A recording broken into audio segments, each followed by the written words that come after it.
Hi, team. So we're on episode number 80. Welcome back. And take a look, listen, and reflect on today's episode because it's a rerun. And I explain it as the episode goes. The rerun I did two times, 2 episodes ago, but more polished. And I'm more just experimenting to see how following a script with pre-prescribed ideas and quotes and all that things going to work. But I'm also interested to see how it lands with you guys. So if it's more effective, if you find this one valuable, please do leave some feedback. It'd be great to know. And then listen towards the end because it really start to hit home about what you should be thinking about if you're feeling unmotivated, if you're feeling a bit like flat and you don't really know what you want to do, or you're struggling with a bit of mental health.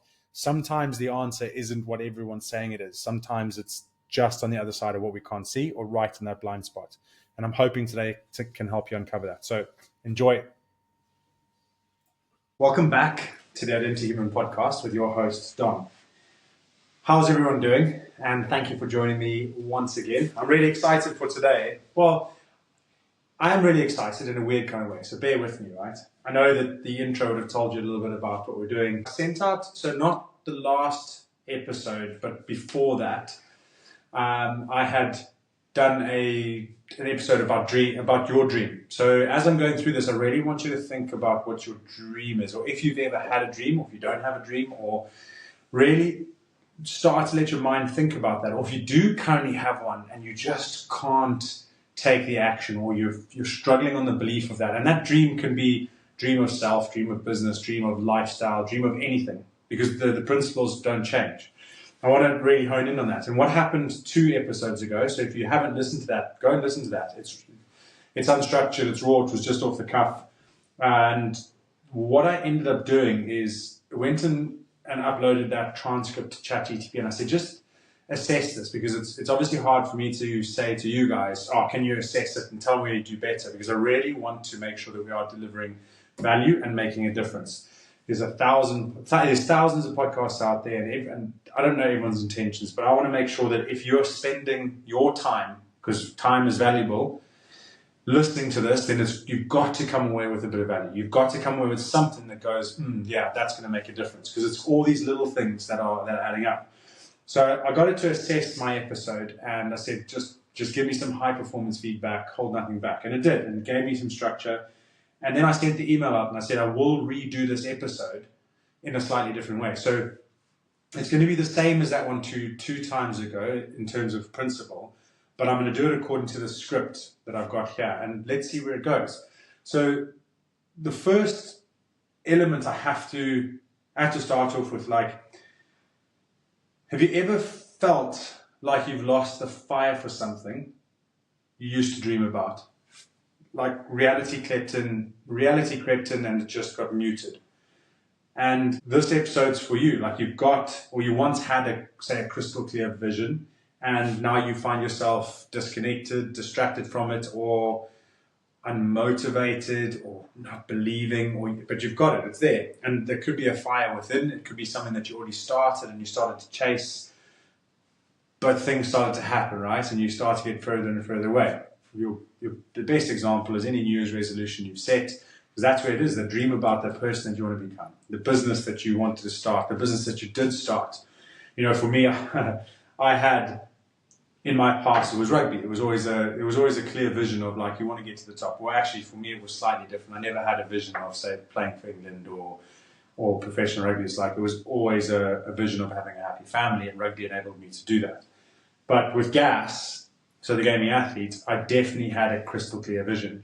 I wanted this brand that everyone could relate to, and it was sponsored at the esports tournaments, and when people looked at it, they knew what it stood for, they knew what it represented.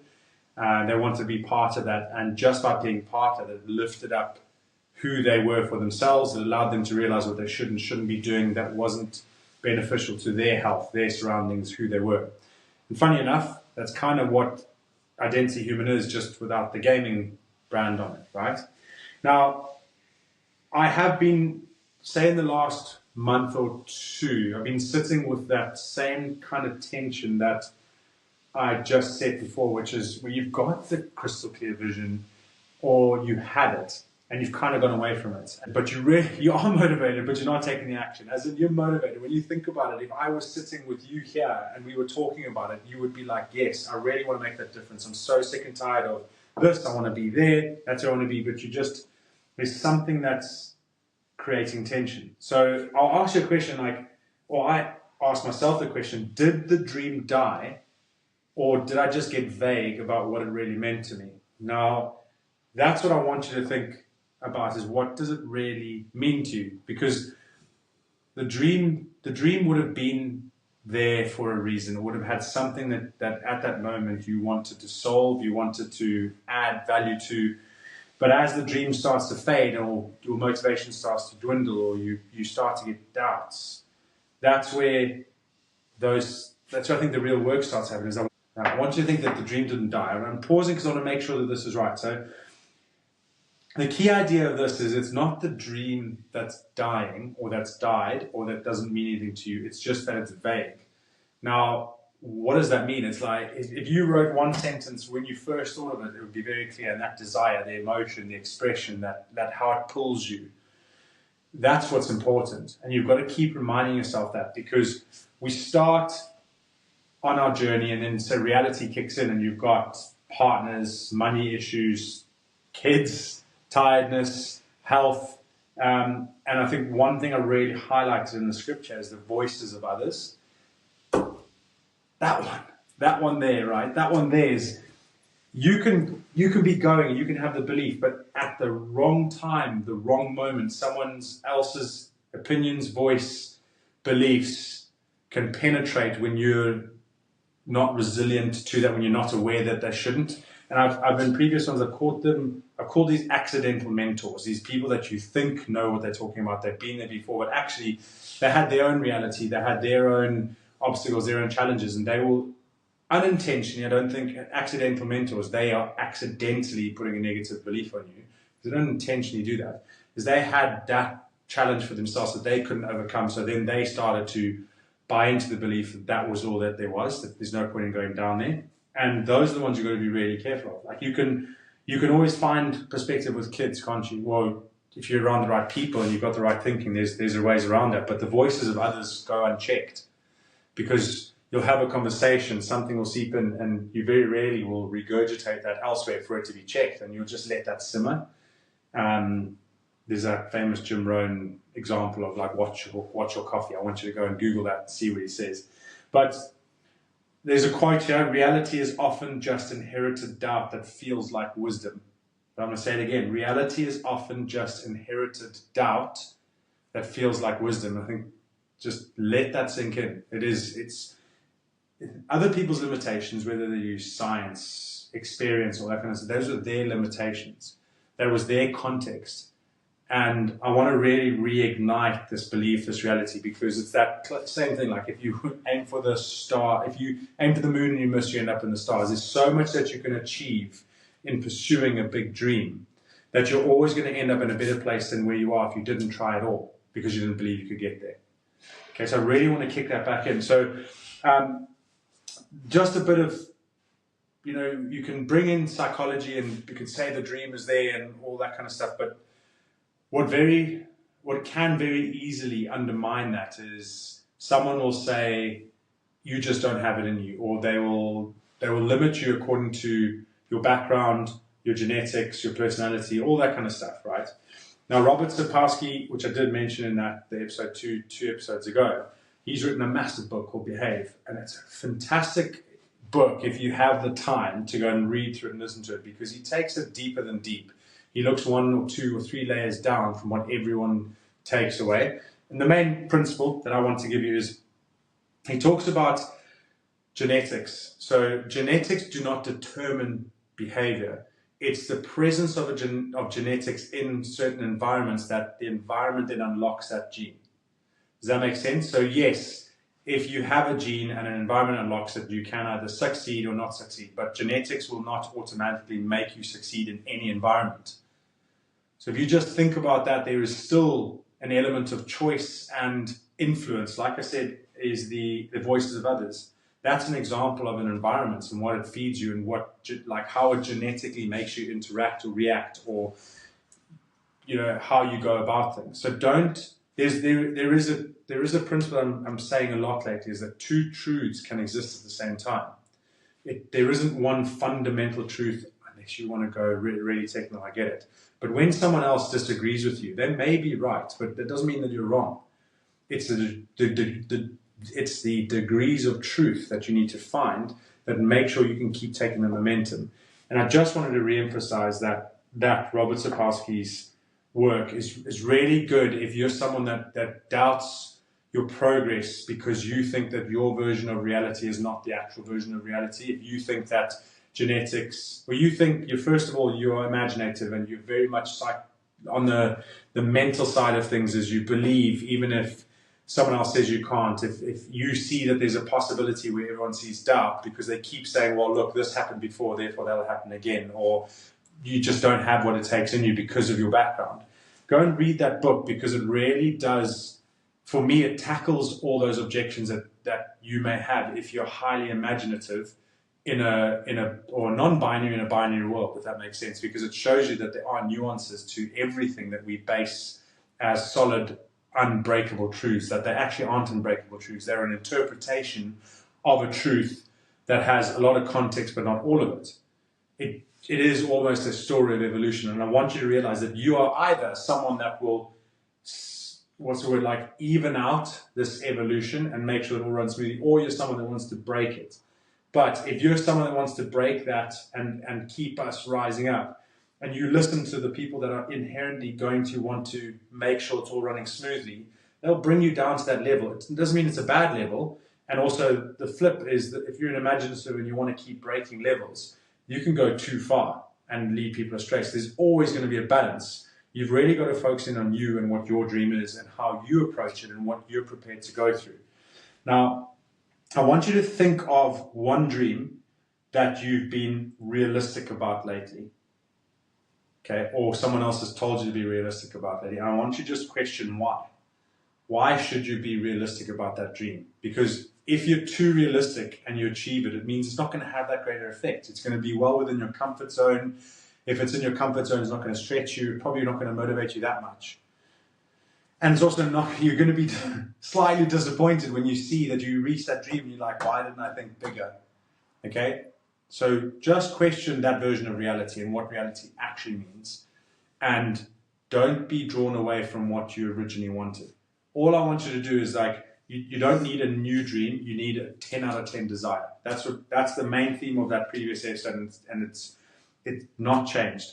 You probably have to have, well, you do need to just get clearer on what it means so that you can actually look for the things that you can achieve. So when I say clear, I mean, there's one thing I probably disagree with on ChatGTP's suggestions here, is it says you need to shape and you need to get the steps and you need to make sure that you plan it all out. And yes, I know that there is a place and a space for that. I'm not against it, but I also know that sometimes if you've got a 10 out of 10 desire and you know some of the steps that you have to take here, and you just start to take them, you will start to get closer and closer to that the more you go, and you'll start to understand what steps you need to take. So yes, there is, break it down into small steps, but understand that those aren't the only steps. What I really want you to focus on is that 10 out of 10 desire. Like if you're on a boat and there's an island there, how badly do you want to get to that island? If a tornado comes, are you going to go around it? Are you going to turn around and run away? If there's a whirlpool, are you going to make a plan? If a megalodon pops up, like what are you going to do, right? There's plenty of ways there's plenty of things that are going to scare you away from it, but you've got to keep going. Same way that, when we talk about steps, we're going to have a direct metaphor. If you want to get from the ground floor to the roof of your house, and you can take the steps, that's one way. You can climb around the outside, that's another way. You can go get a ladder, that's a third way. You can get a helicopter to pick you up, that's a fourth way. You can go and get a rugby team to do a line out to put you on the first level, and then you climb on the balcony and you get on the roof. There's so many different ways that you can do it that when it says, 10 out of 10 desire with a clearer shape and steps, is understand that the shape and steps is one route that you can take. And if those don't work, that's fine. Find other steps and routes and stuff that you can take, because what mustn't falter is that 10 out of 10 desire. And if you've dropped on that desire to get it, then that's what you need to question.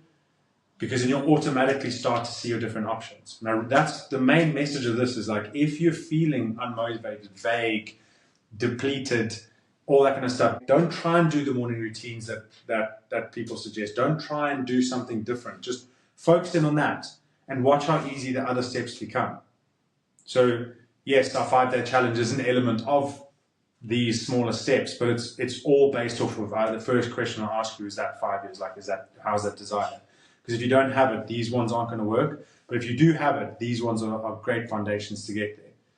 So, I mean, here's a cheeky, I'm going to start advertising for that challenge soon, and I want you guys to sign up for it. I want you to see, if it's free and it's 5 days, it will take a maximum of like 3 hours of your time in total with that.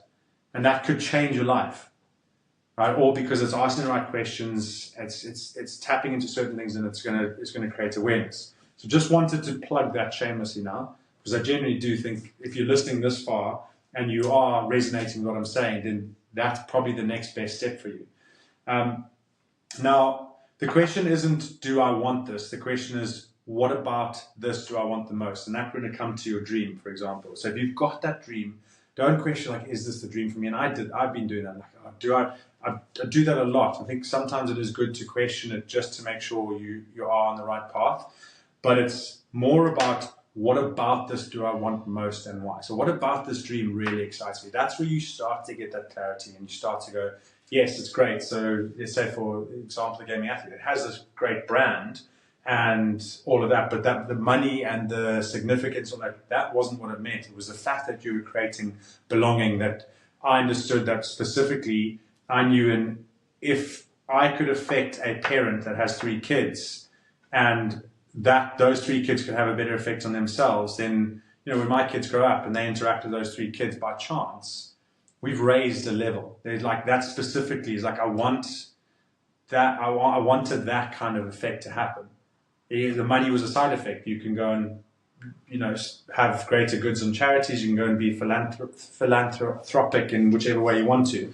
But that for me was quite a specific one. So the next question is, who do you want to be in 5 to 10 years if you haven't thought about a dream? Because any dream that you want to achieve is going to have a you to achieve it. And what's one micro action you can take today that aligns with that version? So just think about that. Sometimes it's not the really big steps that count. In fact, it's always the very small steps. And people just say this in so many different ways, and I'm now adding to that. What's the microest action you can take today and tomorrow and the next day and the next day and the next day that will add up to something that is incredibly valuable and massive towards that dream, to that you want? It's got you thinking ahead. Okay, and I'm going to bring in Ray's quote here because it worked last time and it works again, is if you're not building your future self now, there will be no future self to become.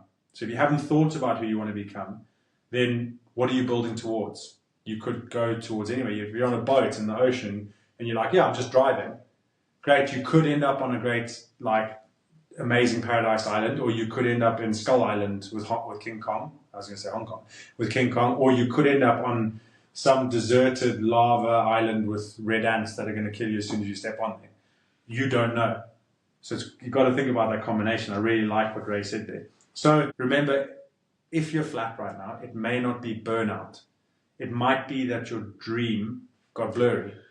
The reason why, like, why are you here? Just ask yourself, why are you doing what you're currently doing? What is it contributing towards? What am I contributing towards? How am I adding a difference to my life in a way that then adds the difference to other people's lives? Okay, so a quote to close. Reality didn't kill your dream, vagueness did. Reality isn't killing your dream, vagueness is. Okay, you need to be clear on that. You need to understand who you are, who you want to be, where you're going, what that looks like, how you're going to do it. And you then need to say, that's what I want to commit to. Okay, so thank you very much for listening. Again, keep an eye out for the 5-day challenge. So if you're struggling with mindset or resilience, I'm really going to focus in on that resilience element.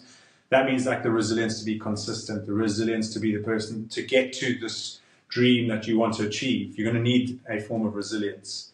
And that's what we're really going to focus in on that. So go to www.identityhuman.com, sign up to the waitlist, or keep an eye on our socials and the emails just to see where to sign up. And let's see where we can go. Right, so remember Ubuntu, we are who we are through others, but I'll work on me for you if you can work on you for me. Have a great day.